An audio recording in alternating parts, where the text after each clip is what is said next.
నీదే రాజ్యము, నీదే అధికారము, నీదే మహిమ. క్రీస్తు రాజు పండుగ సాధారణంగా సామాన్య కాలపు చివరి ఆదివారం జరుపుకుంటాం. రక్షకుడైన క్రీస్తు రాజ్య పాలనను ధ్యానించుకుంటాం. ఇది రక్షణ చరిత్రలోని ఏ ప్రత్యేకమైన ఘట్టానికి సంబంధించి చేసుకునే పండుగ కాదు, కానీ రక్షకుడిని ఓ రాజుగా గౌరవించుకుంటూ చేసుకునే ఒక వేడుక.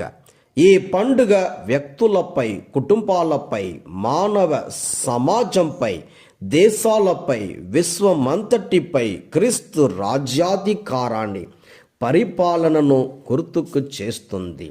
పూర్వ నిబంధనలోని ప్రవచనాలలో, వాగ్దానములలో 4 ప్రధానమైన అంశాలు. మొదటవది, రాజ్య స్థాపకుడు ప్రభువే, అందుకే అది పవిత్రమైనది, పరమునకు చెందినది.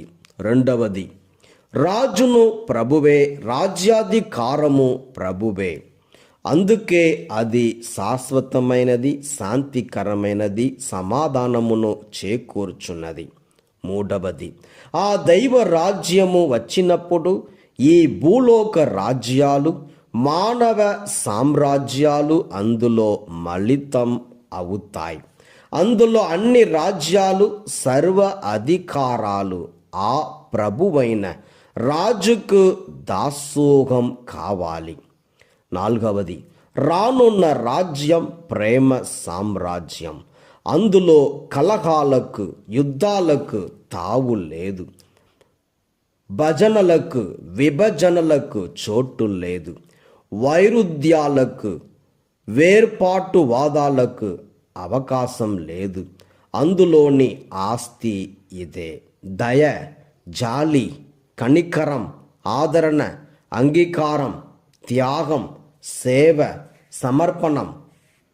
మరి ఆ రాజు వచ్చినప్పుడు, ఆ రాజ్యం స్థాపించినప్పుడు ఈ వాగ్దానం వాస్తవ రూపాన్ని తాల్చిందా?